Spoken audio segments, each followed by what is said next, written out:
Je vous remercie pour votre présence. Donc, en tant que présidente du Centre Spirit Allan Kardec de Rambouillet, je suis heureuse de vous accueillir. Donc, cette conférence est la 4e qui est donnée à Rambouillet cette année 2019. Donc là, exceptionnellement, elle a lieu dans cet hôtel Ibis, mais après, les autres conférences auront lieu dans la salle Antoinette Verne de Rambouillet. Donc, la conférence est filmée. Donc, on salue les personnes qui nous suivront sur Facebook et sur YouTube. Elle durera environ 3/4 d'heure. Et si vous avez des questions à poser à la fin de la conférence, eh bien, j'essaierai d'y répondre. Donc, le thème de la conférence, c'est la vie après la vie. Alors, je ne vais pas refaire la même conférence qui avait été déjà donnée sur l'immortalité de l'âme. Là, je vais m'appuyer sur un ouvrage d'un des pionniers de la philosophie spirit. Il s'agit de Léon Denis, qui avait écrit un très bel ouvrage qui s'appelle « Après la mort ». Donc vraiment, je vais m'appuyer sur cet ouvrage pour parler de la vie après la vie. Et je donnerai beaucoup la parole à l'auteur Léon Denis en citant de nombreux passages de l'ouvrage. Alors, donc au préalable, j'ai posé quelques concepts spirites pour que ce soit bien clair. Donc tout d'abord, premier concept, la mort d'un point de vue spirit. Donc la mort, d'un point de vue spirit, consiste en l'anéantissement des forces vitales du corps par épuisement des organes. L'âme se dégage du corps physique et entre dans le monde des esprits.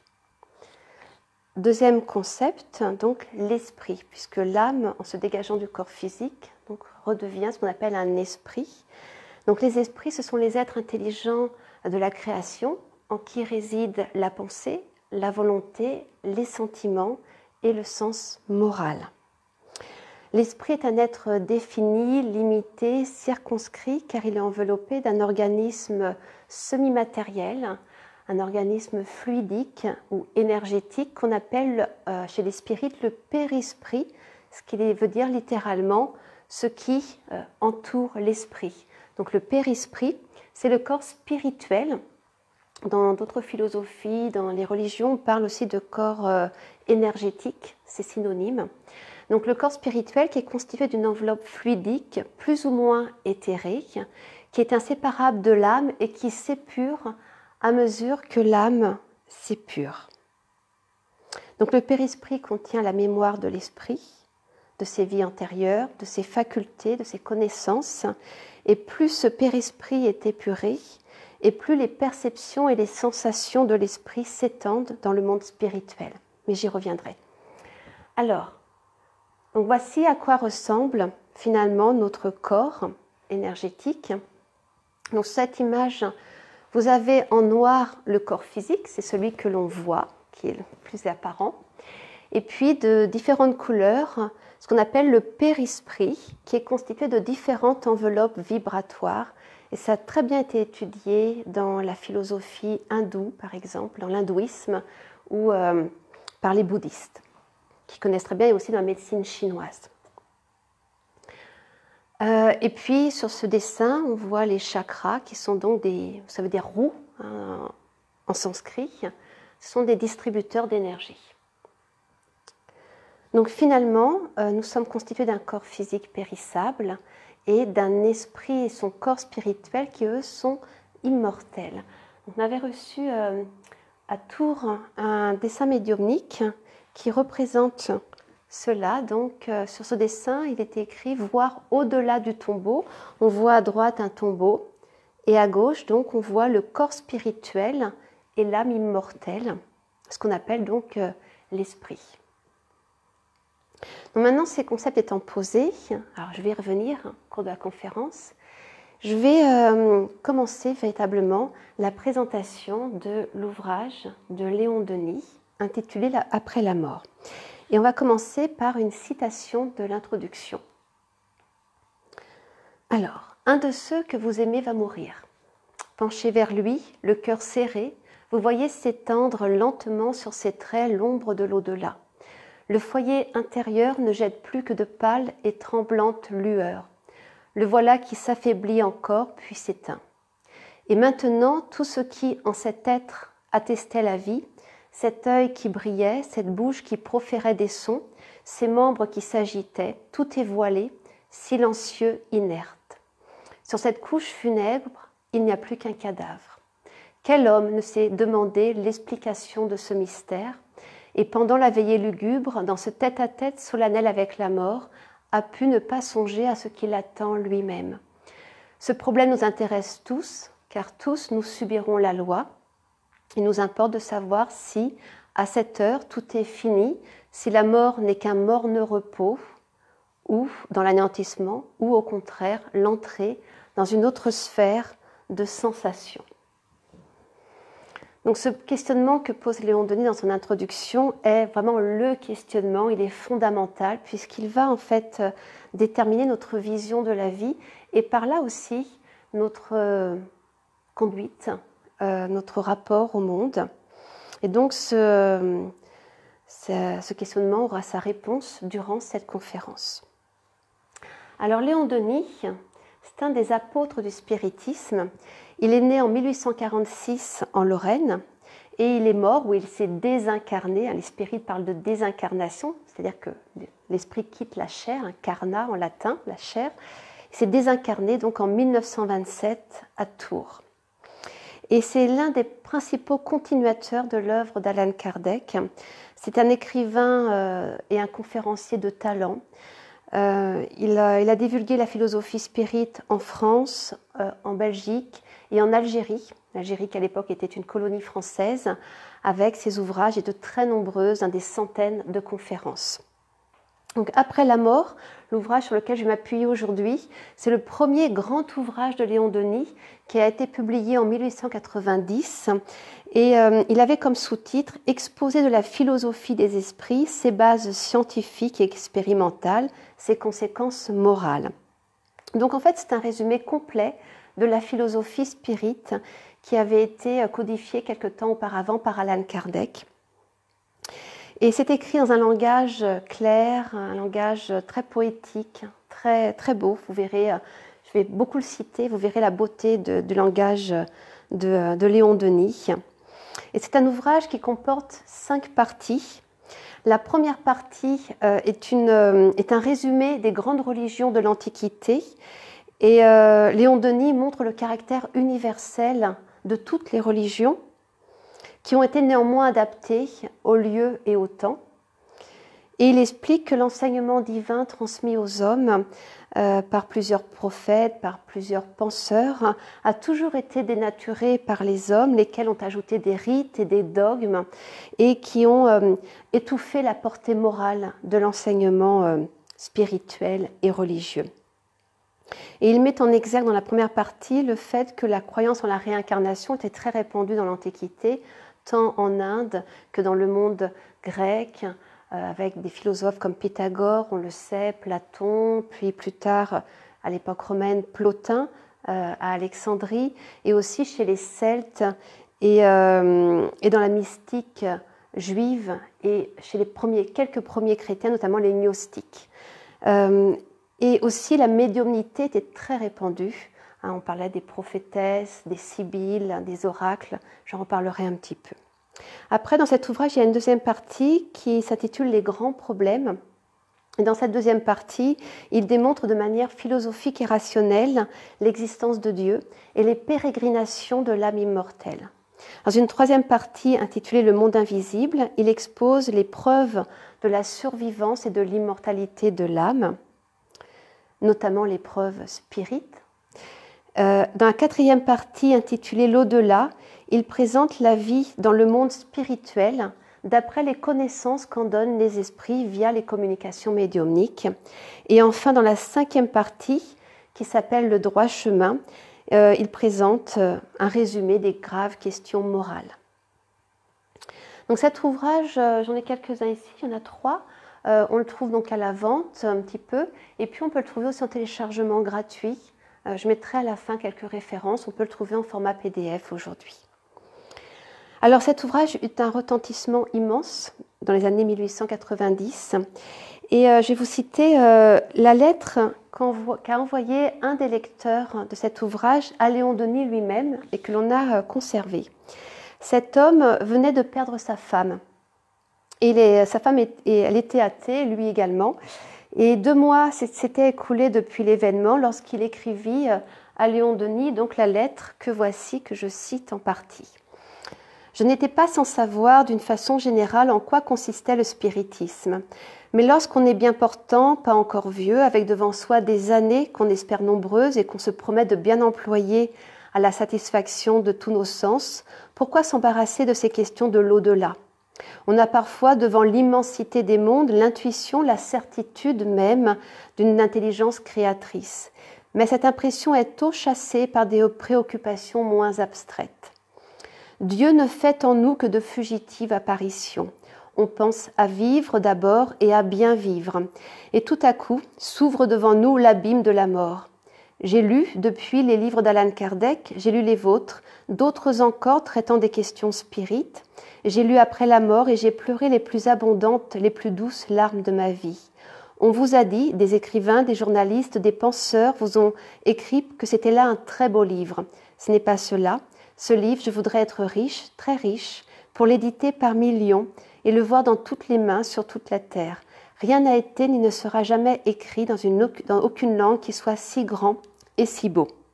Voilà donc un beau témoignage.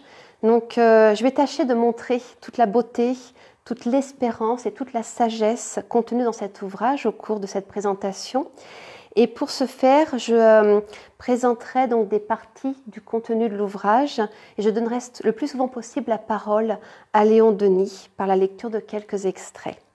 Donc cette conférence comportera 3 parties. Tout d'abord, comment Léon Denis démontre-t-il l'existence de Dieu et de l'âme immortelle? Donc, ce sera une démonstration, on va dire, philosophique. Dans un deuxième temps, quelle preuve de l'immortalité de l'âme Léon Denis apporte-t-il? Et là, donc, je parlerai des communications données par les esprits.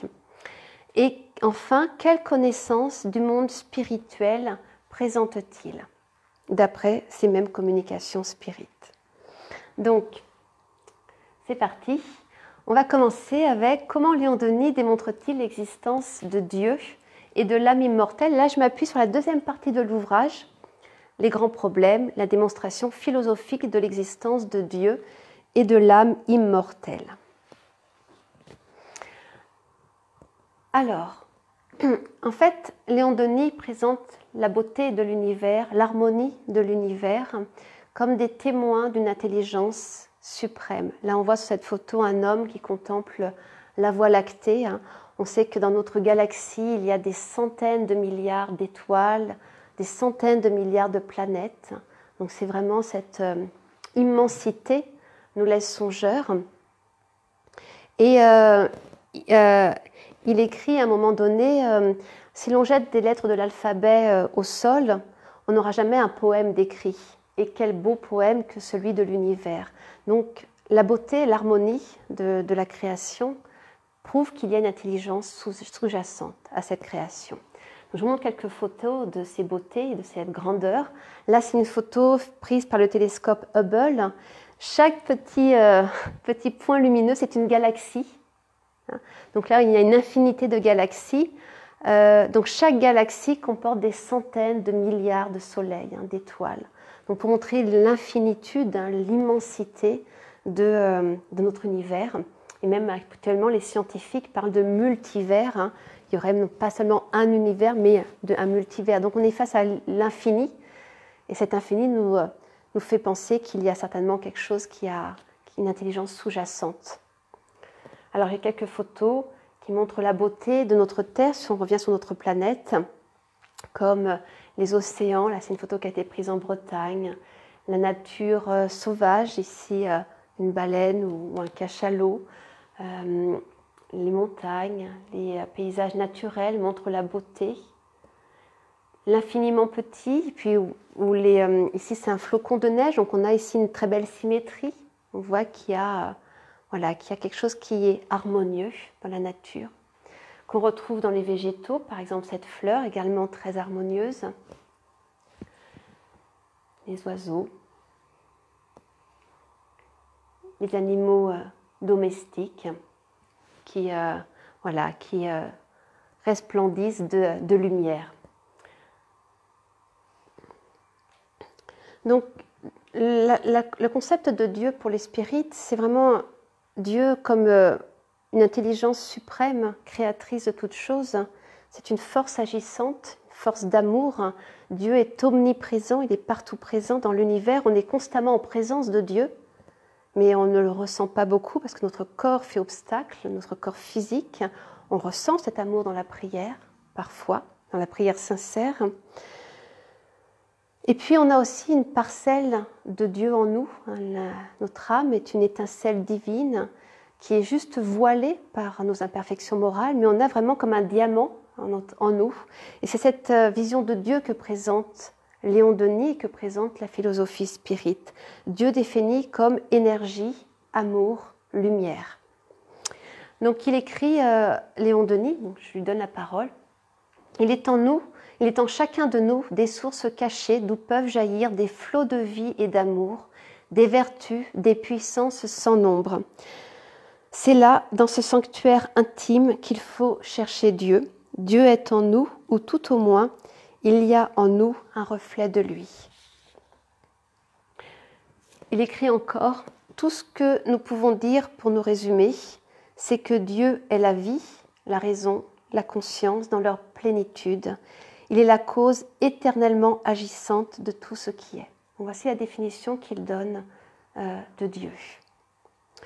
Alors pour ceux qui disent « oui, mais Dieu n'existe pas parce qu'il y a le mal, il y a la souffrance », eh bien, Léon Denis, et avec lui évidemment toute la philosophie spirite, explique que en fait, le mal, c'est juste l'absence de bien, que finalement, c'est à nous de conquérir l'amour et toutes les vertus qui existent, et que là où il y a le bien, il n'y a plus de mal. Donc Dieu nous a créés simples et ignorants, à nous d'acquérir l'amour, et ça se fait progressivement.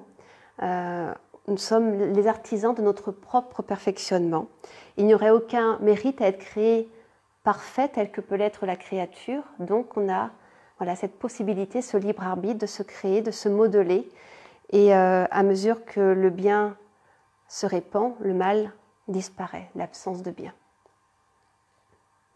Alors après avoir démontré l'existence de Dieu, il démontre l'existence de l'âme, notamment par le fait que notre corps humain se modifie sans cesse. Les atomes meurent et se renouvellent.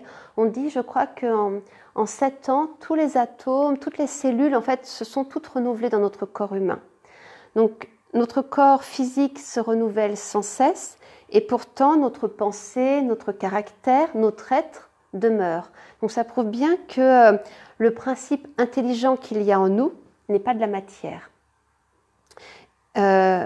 Et d'ailleurs, l'intelligence, la raison, la conscience, c'est-à-dire les facultés de l'âme, n'ont rien de commun avec la matière, parce que la matière ne résonne pas et ne s'émeut pas.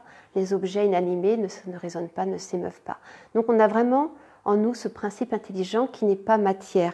Et puisqu'il n'est pas détruit par les transformations du corps quand le corps est vivant, il n'est pas non plus détruit quand le corps meurt.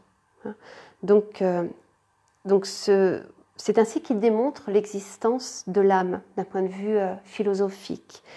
Et il établit l'immortalité de l'âme par cela que nous ne sommes pas matière. Donc si ce corps se désagrège, l'âme n'étant pas matière, elle ne se désagrège pas. Et par ailleurs, notre aspiration vers un état meilleur, plus parfait, notre aspiration au bien, à la connaissance, concorde avec la conscience de notre immortalité. Il écrit donc, si la mort était le dernier mot de toute chose, si nos destinées se limitaient à cette vie fugitive, aurions-nous ces aspirations vers un état meilleur, vers un état parfait, dont rien sur terre ne peut nous donner l'idée? Aurions-nous cette soif de connaître, de savoir que rien ne peut apaiser? Donc évidemment, ce sont des pistes de réflexion. La philosophie spirite enseigne, après, elle ne s'impose pas, mais ce sont des moyens pour réfléchir. Donc suite à cela, il établit la pluralité des existences, expliquant que l'animal, peu à peu, s'humanise. On voit ça avec la transition à l'époque préhistorique des premiers bipèdes, des hominidés, et que en entrant dans l'état humain, elle acquiert la conscience et elle ne redescend plus de son niveau. L'intelligence ne cesse de se perfectionner, et que d'incarnation en incarnation, l'âme avance sur le plan intellectuel et sur le plan moral. Et finalement, chacune de nos existences terrestres n'est qu'un épisode de notre vie immortelle. Donc, il explique aussi que la pluralité des existences peut seule expliquer la diversité des caractères, la variété des aptitudes, la disproportion des qualités morales, en un mot, toutes les inégalités qui frappent notre attention. En dehors de cette loi, on se demanderait en vain pourquoi certains hommes possèdent le talent, de nobles sentiments, des aspirations élevées, alors que tant d'autres n'ont en partage que sottises, passions viles et instincts grossiers.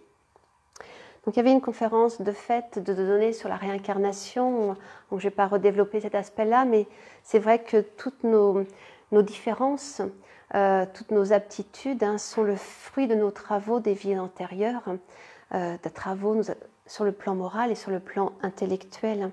Et seule la réincarnation, seule la doctrine de la réincarnation peut expliquer la différence des aptitudes, mais aussi la nature de nos épreuves qui sont souvent des réparations, des fautes commises dans nos vies passées.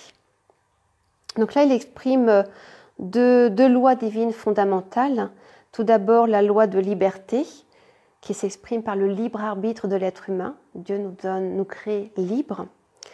Et la loi du progrès, car l'être humain est en progrès constant grâce à ses expériences et grâce à ses études. Alors, quel sens donner aux épreuves et à la mort à la lumière de cette démonstration? Donc, la souffrance, finalement, elle a comme utilité de mieux nous connaître et de dominer nos passions, à mieux aimer les autres. Il présente la douleur comme une purification de l'âme et du corps spirituel, du périsprit. Donc, je redonne de nouveau, je cite à nouveau un passage. Ah, je suis allée trop loin. C'est pas ce passage-là.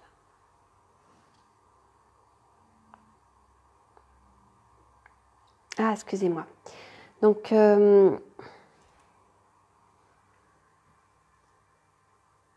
y arriver. Voilà, c'est celui-ci. Donc, la douleur est la purification suprême, l'école où s'apprennent la patience, la résignation, tous les austères devoirs. C'est la fournaise où fond l'égoïsme, où se dissout l'orgueil.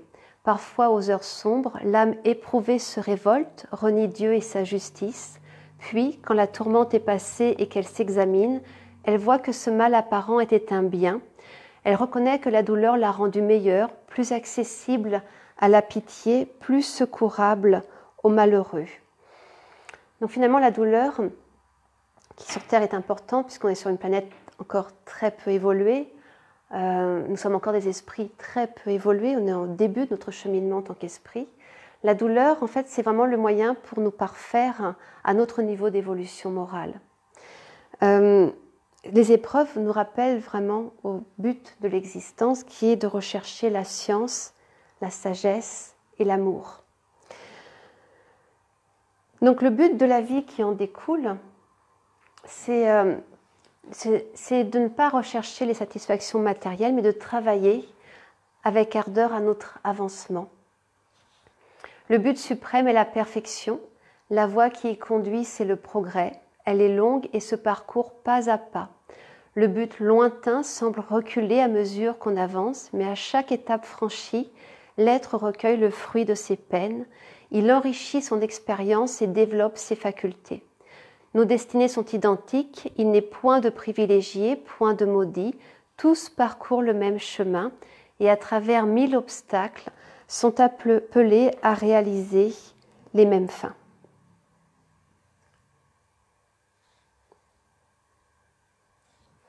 Je n'avais pas déjà lu ceci.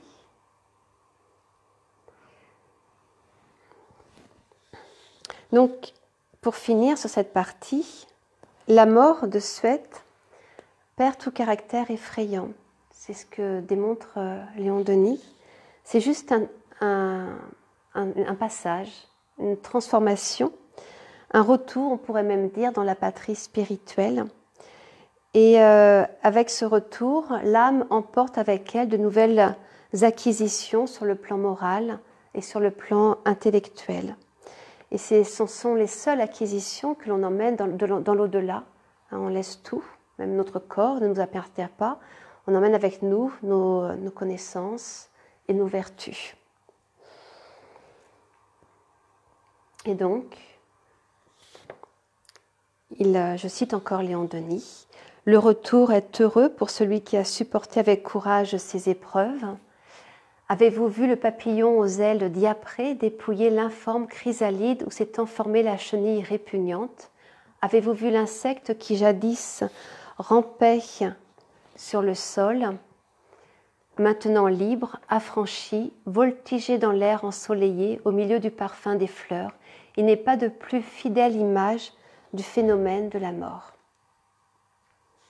Voilà, et donc vous avez l'image en dessous de cette chenille qui devient papillon. Donc la mort, c'est vraiment, ce n'est qu'un passage, qu'une transformation, le passage vers un autre plan vibratoire, un autre plan d'existence.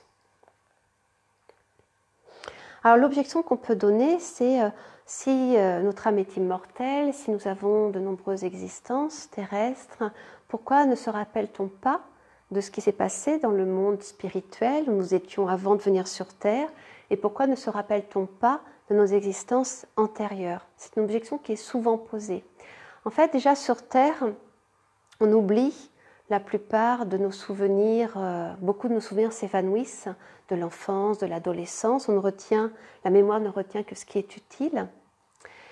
Et d'autre part, il y a en fait une action de la miséricorde de Dieu, au fait qu'il y a ce voile de l'oubli qui est posé sur l'âme, parce qu'on est sur un monde encore peu évolué, nous sommes encore en cheminement, on a beaucoup à acquérir sur le plan des qualités morales, et donc dans nos vies passées, on a commis des choses qui ne sont pas conformes aux lois divines morales, et s'en souvenir, ça pourrait être extrêmement culpabilisant.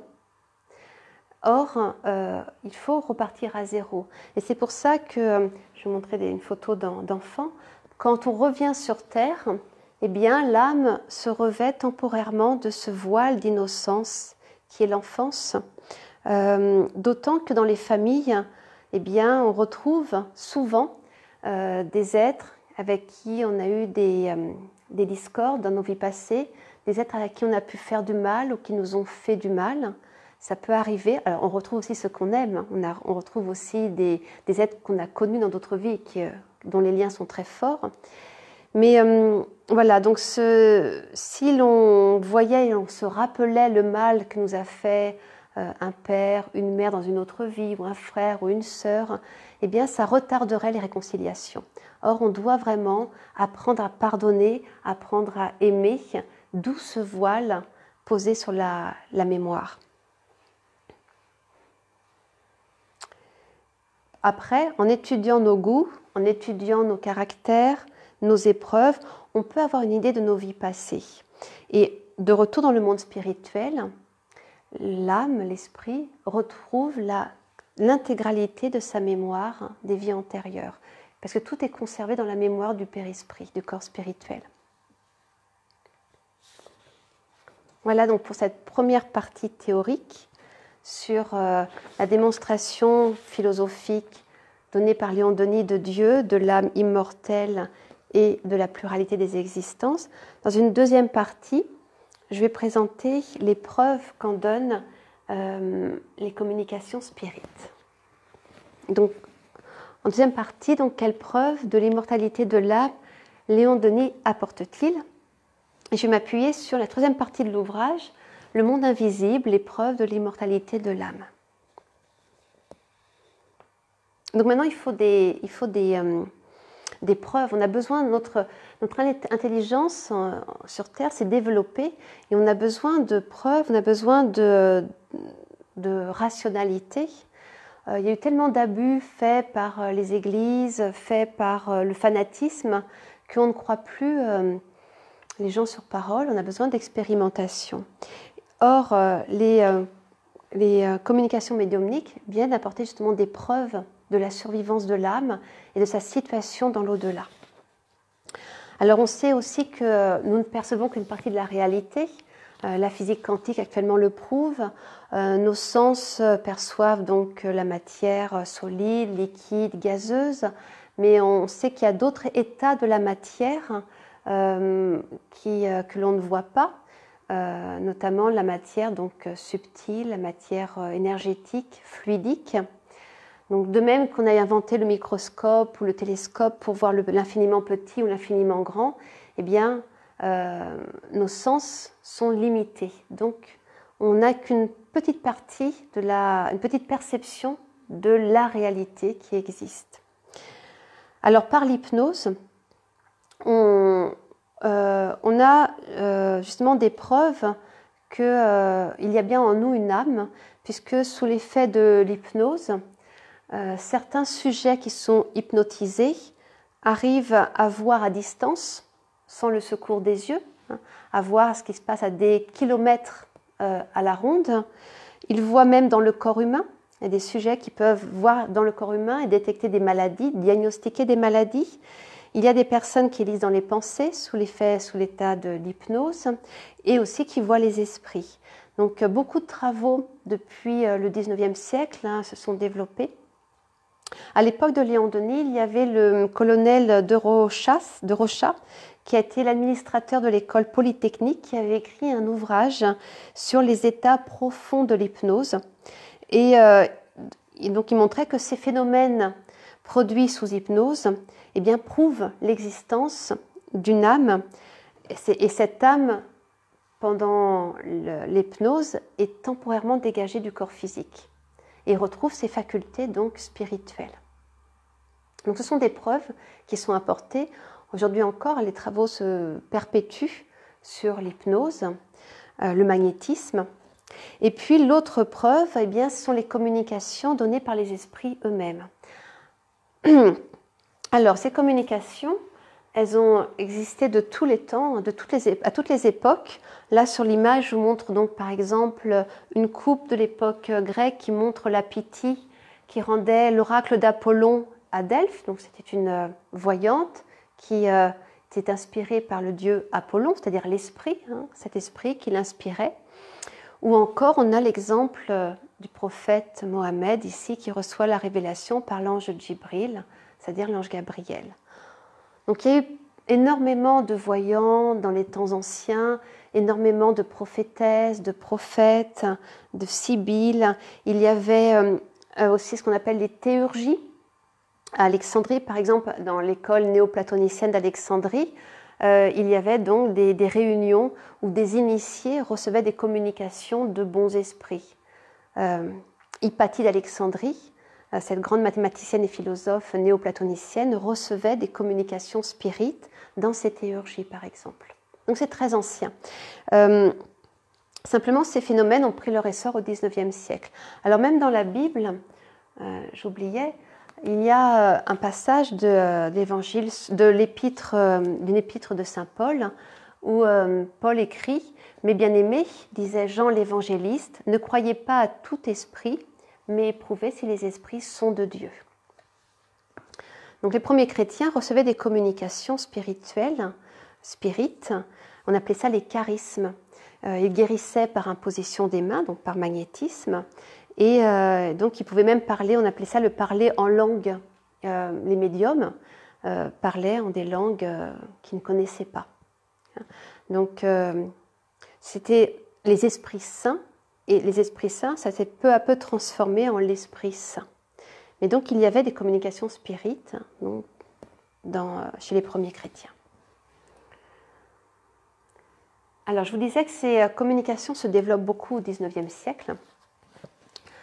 On a la vogue, ce qu'on appelle la vogue des tables tournantes, donc je ne vais pas redévelopper cet aspect-là, Mais au milieu du 19e siècle, arrive des États-Unis une mode, on se réunit dans les salons autour des tables, on les fait tourner, les tables se soulèvent, elles bougent, elles répondent par des coups à des questions. Alors le A c'était un coup, le B deux coups, c'était très très long, mais il y avait comme ça des communications. Alors c'était d'abord un amusement, et puis quelques personnes ont vu le caractère sérieux de ces communications spirites. Là je vous ai mis l'image, la photo de Victor Hugo. Victor Hugo a participé à des réunions médiumniques par l'influence de Delphine de Girardin, la poétesse, et il a eu des communications donc, de sa fille qui était décédée, Léopoldine, et dans les contemplations, il transmet l'enseignement spirit, notamment le dernier poème des contemplations qui s'appelle La bouche d'ombre. C'est un résumé des enseignements qu'il a reçus dans son exil de Jersey. Théophile Gautier aussi s'est intéressé à ces phénomènes. Il a écrit un ouvrage qui s'appelle Spirit. Donc c'était vraiment très répandu au milieu du 19e. Toute la seconde moitié du 19e, il y a eu énormément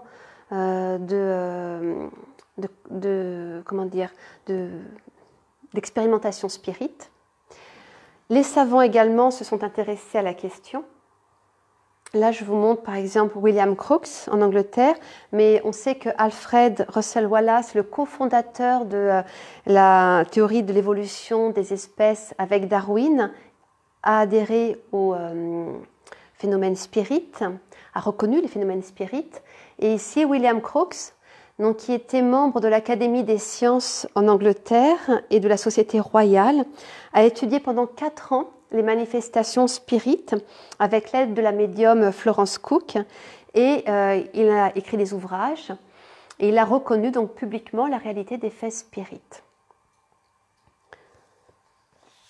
Donc, dans de nombreux pays, des savants ont étudié ces phénomènes spirites et ont reconnu, ont validé les communications des esprits.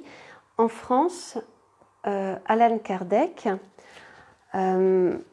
étudie pendant de nombreuses années aussi ces communications et ces phénomènes spirites, et il organise un code, une doctrine, qu'on appelle donc le spiritisme. Donc c'est vraiment une philosophie. Le premier l'ouvrage de base de la philosophie spirit, c'est le livre des esprits. Et après, il y en a d'autres qui complètent cet ouvrage.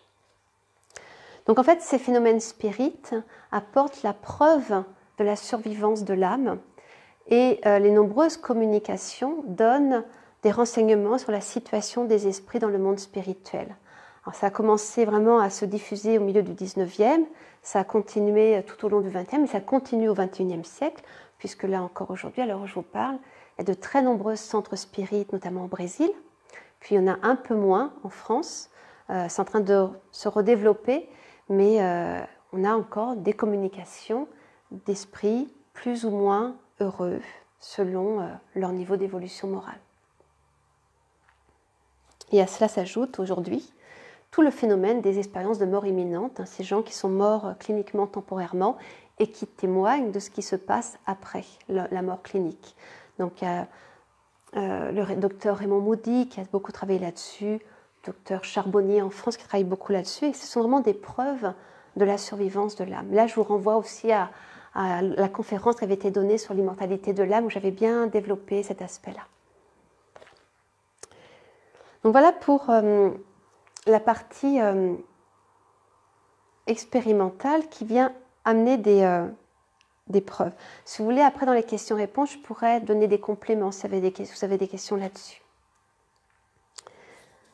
Donc je vais terminer avec ma dernière partie sur quelles connaissances Léon Denis donne-t-il du monde spirituel? Qu'est-ce que l'on apprend par ces communications spirites du monde spirituel où nous retournerons dans quelques temps, dans très peu de temps, ça passe très rapidement une vie humaine dans le monde spirituel. Donc je m'appuie sur la 4e partie de l'ouvrage.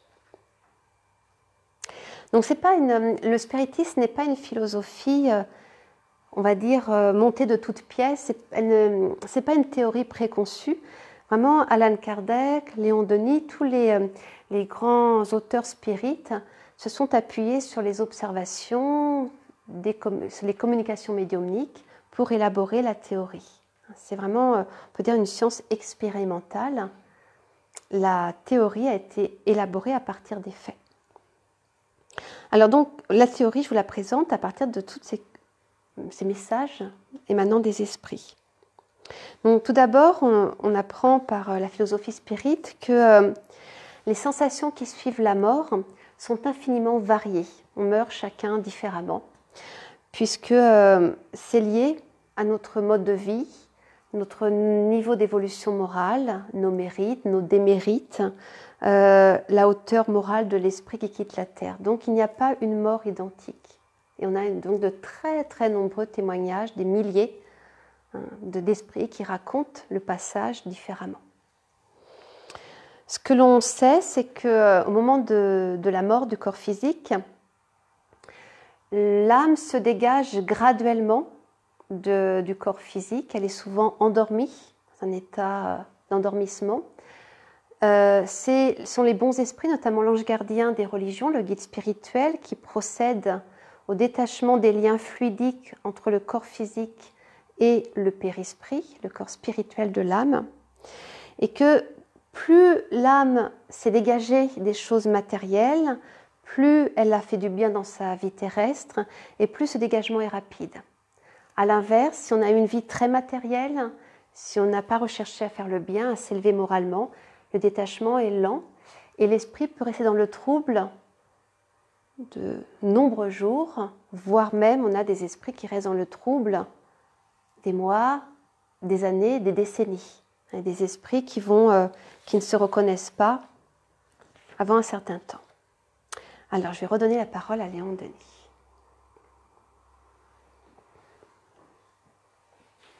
Donc, il explique. En quittant sa demeure corporelle, l'esprit que la douleur et le sacrifice ont purifié voit son existence passer reculée. Bientôt la lumière grandit, non plus cette lumière solaire qui nous est connue, mais une lumière diffuse, partout répandue. C'est vraiment la lumière divine que l'on voit.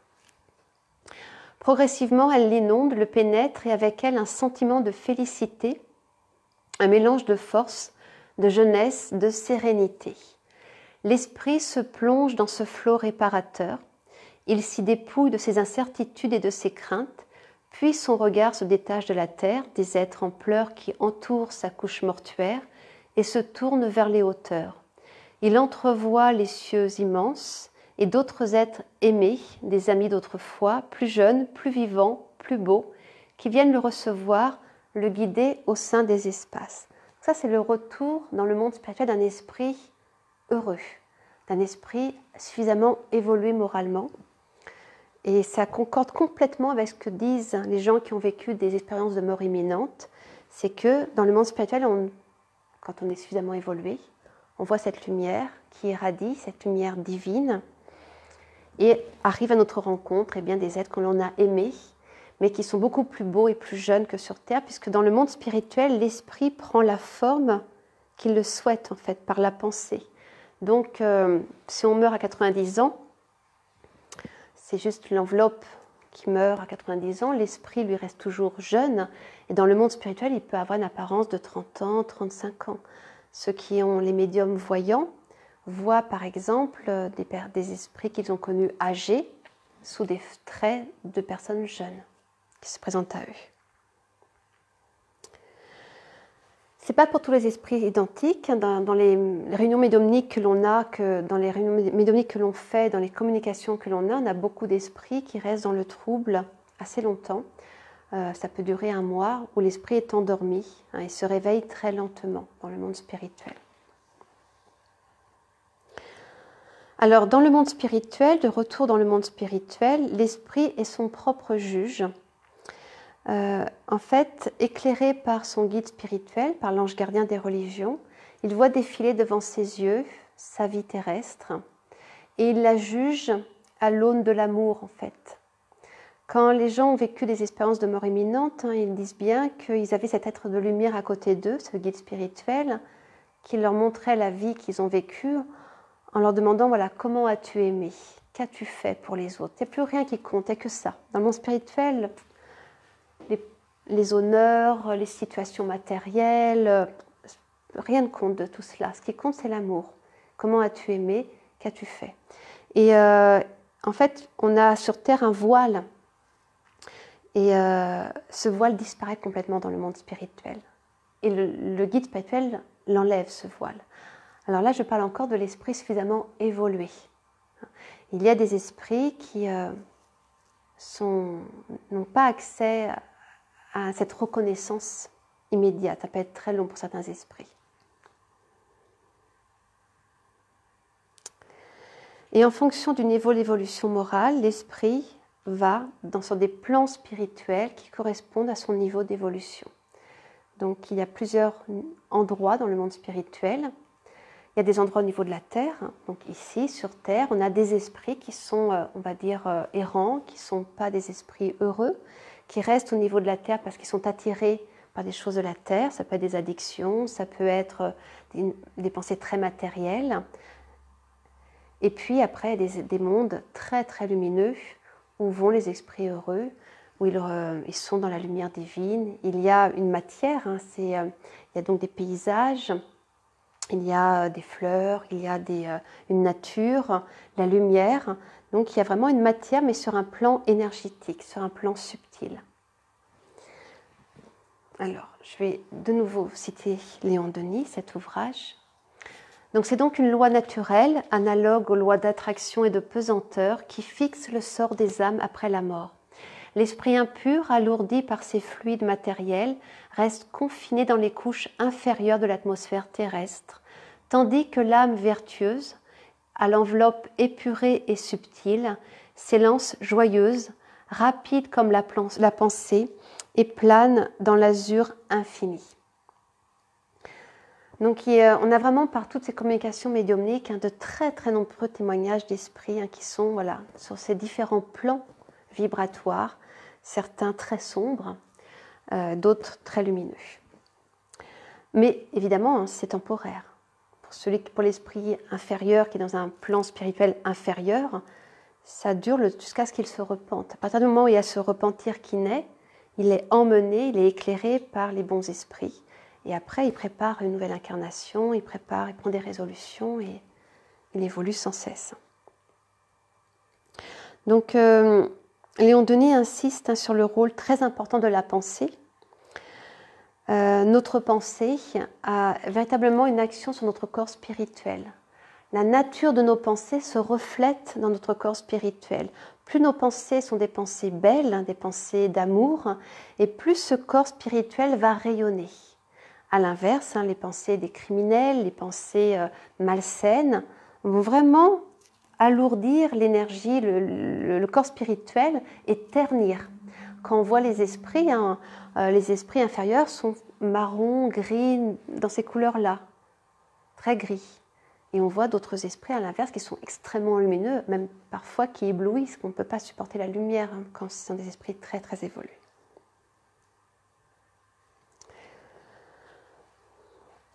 Donc l'être humain, finalement, est libre. C'est vraiment une loi divine, cette loi de liberté. Il prépare ses joies ou ses douleurs, mais il n'est jamais seul. Il est toujours accompagné par ce guide spirituel qui est un esprit très évolué, qui veille sur lui quand il est sur Terre et même quand il est désincarné dans le monde spirituel, même s'il ne le voit pas toujours, parce que c'est un esprit très lumineux. Et les esprits qui sont dans les ténèbres ne voient pas forcément cet esprit à côté d'eux, mais il est toujours présent.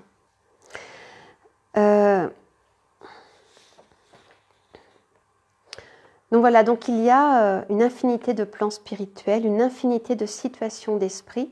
Il y aura une conférence plus tard qui sera faite, je crois en décembre, où justement seront présentées ces différentes situations dans le monde spirituel par des témoignages. On s'appuiera sur des communications. Donc, Léon Denis écrit de nouveau, je cite, « On ne saurait trop insister sur ce fait qui est le fondement de l'ordre et de la justice universelle. Les âmes se groupent et s'échelonnent dans l'espace suivant le degré de pureté de leur enveloppe. Le rang de l'esprit est en rapport direct avec sa constitution fluidique, laquelle est son œuvre propre, la résultante de son passé et de tous ses travaux. C'est elle qui détermine sa situation, c'est en elle qu'il trouve sa récompense ou sa peine. On sait que les esprits qui sont élevés ont une vie très active dans le monde spirituel. Ils se transportent d'un point à l'autre de l'univers par la pensée, donc ils peuvent être instantanément à un endroit. Ils s'instruisent, ils œuvrent pour le bien, ils font les volontés de Dieu. Donc il y en a qui vont travailler auprès d'associations terrestres, qui vont être guides spirituels, qui vont consoler les esprits souffrants. Donc ils sont toujours très actifs. Et ils sont évidemment affranchis des besoins corporels, la nourriture, le sommeil. Certes, ils se reposent. On sait qu'il y a des moments où ils se reposent. Il y a de la musique spirituelle, il y a des arts. Dans le monde spirituel, en fait, c'est vraiment comme sur Terre, mais en mieux. C'est-à-dire que le mode de vie terrestre est calqué sur le mode de vie spirituel. Mais il y a des artistes, il y a des peintres, il y a des musiciens, il y a des universités. Donc tout cela existe en fait dans une matière très subtile, mais pour eux c'est tangible. Alors que les esprits inférieurs, qui sont encore dominés par l'égoïsme, par l'orgueil, qui sont les défauts majeurs que l'on a sur Terre, eh bien, emportent avec eux leurs habitudes, leurs besoins, leurs préoccupations matérielles. Et donc c'est pour ça qu'ils ne peuvent pas s'élever au-dessus de l'atmosphère terrestre. Ils reviennent partager la vie des humains. Et ils se mêlent à leur lutte, à leurs travaux, à leurs loisirs. Et c'est pour ça que sur Terre, il y a autant d'esprits inférieurs qui ne s'élèvent pas parce qu'ils ne le veulent pas véritablement. Ils ne s'élèvent pas temporairement, c'est toujours temporaire. Et donc dans le monde spirituel, quand l'esprit inférieur s'est repenti, quand il veut évoluer, quand il veut avancer, eh bien il est aidé. Et là, il comprend la nécessité de l'épreuve pour progresser et acquérir le bonheur. C'est pourquoi il demande à racheter ses fautes et à revenir s'incarner ici-bas, sur Terre, pour parler de notre planète, pour expier le mal qu'il a fait, pour réparer le mal qu'il a pu faire et donc se défaire de ses imperfections, épurer son âme et son corps spirituel. Donc, Léon Denis écrit, c'est pourquoi l'esprit éclairé choisit de préférence une existence laborieuse, une vie de lutte et d'abnégation. Il sait que grâce à elle, son avancement sera plus rapide. La terre est le véritable purgatoire. Il faut renaître et souffrir pour se dépouiller de ses vices, pour effacer les fautes ou les crimes du passé. De là les infirmités cruelles, les longues et douloureuses maladies, la perte de la raison. Donc toutes les épreuves terribles qu'il y a sur Terre ont toujours un sens. Il y a une justice sous-jacente. Toujours ce sont des expiations, des réparations qui ont pour but d'annuler les dettes contractées et de se libérer et de se purifier. Alors évidemment, il n'y a pas que de la souffrance. Heureusement, sur Terre, il y a des moments de bonheur aussi. Mais il y a quand même beaucoup d'épreuves. Quand on regarde autour de nous, déjà, le fait de vieillir, d'être dans un corps qui peut être malade, c'est une épreuve. Le travail, qui est difficile, est une épreuve. Et puis après, on a toutes les épreuves qu'on peut rencontrer dans la vie de famille, dans la vie de couple, dans le travail. Enfin, il y a quand même beaucoup d'épreuves sur Terre. Mais heureusement, il n'y a pas que ça quand même. Alors, donc de cet enseignement, il en résulte qu'il est fondamental d'appliquer la loi morale qui après est développée par Léon Denis dans la dernière partie de son ouvrage, intitulé « Le droit chemin ». Donc cette loi se résume en la loi d'amour, telle que les grands sages, telle que les fondateurs de religion, les prophètes, l'ont enseignée à l'humanité, notamment Jésus, mais aussi le Bouddha, Socrate, Pythagore, Mohamed, tous ces grands sages ont enseigné la même chose. C'est vraiment l'amour qui est la base de tout. Donc cette loi consiste à accomplir d'abord notre devoir à l'égard de nous-mêmes, en nous respectant, en respectant notre corps, en prenant soin de ce corps physique qui est vraiment le tabernacle de l'âme, en se respectant moralement, en s'estimant, en s'aimant. Notre devoir à l'égard de la société, par notre travail ou toute activité utile, la société nous donne, en retour on doit aussi rendre. Et à l'égard de nos proches, notre famille, nos amis, nos voisins, nos collègues. Et donc plus généralement à l'égard de notre prochain en l'aimant. Donc c'est ainsi, on acquiert une sérénité, on acquiert un calme intérieur et un contentement de nous-mêmes. Donc la pratique du devoir ennoblit l'âme. Et donc, il est essentiel d'essayer chaque jour de s'améliorer pour acquérir ce véritable bonheur de l'âme. Léon Denis écrit encore avec cette belle plume qui le caractérise. « L'honnête homme fait le bien pour le bien, sans chercher ni approbation ni récompense. Ignorant la haine, la vengeance, il oublie les offenses et pardonne à ses ennemis. Il est bienveillant pour tous, secourable aux petits. En chaque homme, il voit un frère, quel que soit son pays, quelle que soit sa foi. Plein de tolérance, il respecte les croyances sincères, excuse les défauts des autres, fait ressortir leurs qualités et ne médit jamais. Il use avec modération des biens que la vie lui accorde, les consacre à l'amélioration sociale et dans la pauvreté n'envie ni ne jalouse personne. » Donc voilà un modèle auquel on peut essayer de tendre, celui de l'honnête homme, de l'honnête femme. Donc la pratique de cette loi morale s'appuie sur la foi en l'immortalité de l'âme, la foi en Dieu. La foi est véritablement une force active qui nous aide à transcender les épreuves.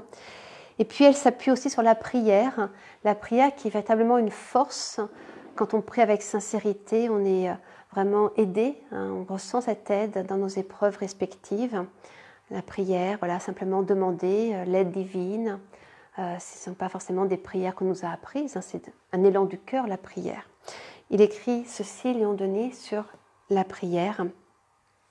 La prière doit être un épanchement intime de l'âme à Dieu, un entretien solitaire, une méditation toujours utile, souvent féconde. C'est le refuge par excellence des affligés, des cœurs meurtris. Aux heures d'accablement, de déchirement intérieur et de désespoir, qui n'a trouvé dans la prière le calme et le réconfort, ou tout au moins un adoucissement à ces maux. Voilà, donc pour terminer, puissions-nous demander dans nos prières à nous défaire de nos imperfections, de l'égoïsme, de l'orgueil que nous avons tous sur terre à des degrés plus ou moins importants, mais on en a tous. Demandons d'acquérir la bienveillance, la patience, l'indulgence, la douceur, l'humilité, une vertu très rare aussi, qui est une belle vertu. Donc toutes ces vertus, ce sont des formes de l'amour en fait. Quand on parle d'amour, ça c'est l'amour véritablement. Et car voilà, ayons à l'esprit que nous sommes des esprits immortels. Notre destinée c'est l'amour divin. Et seul l'amour pour nos frères, pour nos sœurs, nous ouvre la porte de cet amour divin. Et dans cet ouvrage, Léon Denis écrit de très très belles pages sur la vertu, sur les vertus, et en particulier sur la charité et l'amour. Et donc je vais terminer par un passage sur l'amour avant ma conclusion. Donc l'amour, profond comme la mer, infini comme le ciel, embrase tous les êtres. Dieu en est le foyer. Comme l'étincelle se lève indifféremment, comme le soleil, se lève indifféremment sur toute chose et réchauffe la nature entière, l'amour divin vivifie toutes les âmes. Ses rayons, pénétrant à travers les ténèbres de notre égoïsme, vont allumer des lueurs tremblantes au fond de chaque cœur humain. Tous les êtres sont faits pour aimer. Les parcelles de vie morale, les germes du bien qui reposent en eux, fécondés par le foyer suprême, s'épanouiront un jour, fleuriront jusqu'à ce qu'ils soient réunis dans une même communion d'amour, dans une fraternité universelle. Car tous, nous serons un jour des êtres de lumière, c'est vraiment notre destinée. Il faudra un nombre indéterminé de vies, mais un jour nous serons tous des êtres resplendissants d'amour. Et plus on a cet amour en nous, et plus vraiment on accède au véritable bonheur. Alors je vais conclure cet exposé. Donc pour les spirites, l'immortalité de l'âme ne fait aucun doute. Et Léon Denis l'a magistralement démontré dans son ouvrage. Nous sommes immortels et notre horizon, c'est l'amour divin. Donc pour atteindre cet amour sublime, nous devons nous dépouiller peu à peu de nos imperfections morales qui font comme un voile qui nous dérobe la vue de Dieu, qui nous dérobe la vue de l'infini. Donc à nous d'exercer au mieux ce libre arbitre que nous avons pour nous élever sur terre et dans le monde spirituel. Donc pour finir, je vais donner la parole une dernière fois. Je vais beaucoup donner la parole à Léon Denis. C'est vraiment un grand homme qui s'est dévoué toute sa vie pour diffuser cette belle philosophie. Il a fait abnégation de sa vie de famille. C'était un travailleur infatigable. Et il termine l'ouvrage en nous donnant une chaleureuse exhortation au bien. Ce seront les derniers mots donc, de cet exposé.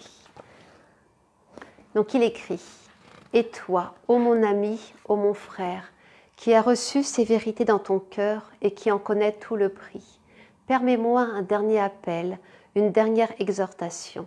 Souviens-toi que la vie est courte. Pendant sa durée, efforce-toi d'acquérir ce que tu es venu chercher en ce monde, le perfectionnement véritable. Puisse ton être spirituel en sortir plus pur qu'il n'y est entré. Garde-toi des pièges de la chair. Songe que la terre est un champ de bataille où la matière et l'essence livrent à l'âme un perpétuel assaut. Lutte avec courage contre les passions viles. Lutte par l'esprit et par le cœur. Corrige tes défauts. Adoucis ton caractère. Fortifie ta volonté. Que ta pensée se détache des vulgarités terrestres et s'ouvre des échappées sur le ciel lumineux. Souviens-toi que tout ce qui est matériel est éphémère. Les générations passent comme les flots de la mer, les empires s'écroulent, les mondes eux-mêmes périssent, les soleils s'éteignent, tout fuit, tout s'évanouit. Mais il est trois choses qui viennent de Dieu et sont immuables comme lui, trois choses qui resplendissent au-dessus du miroitement des gloires humaines, c'est la sagesse, la vertu, l'amour. Conquiers-les par tes efforts, et en les atteignant, tu t'élèveras au-dessus de ce qui est passager et transitoire pour jouir de ce qui est éternel. Voilà, donc c'est vraiment très beau hein, ce qu'il écrit Léon Denis. On sent les belles vibrations qui émanent hein, de cette pensée. Donc voilà, je vais m'arrêter sur cette belle citation et vous remercier, donc mettre un petit papillon pour votre attention. Et maintenant, donc j'ai beaucoup parlé, mais s'il y a des questions, donc je vais tâcher d'y répondre. Voilà, merci.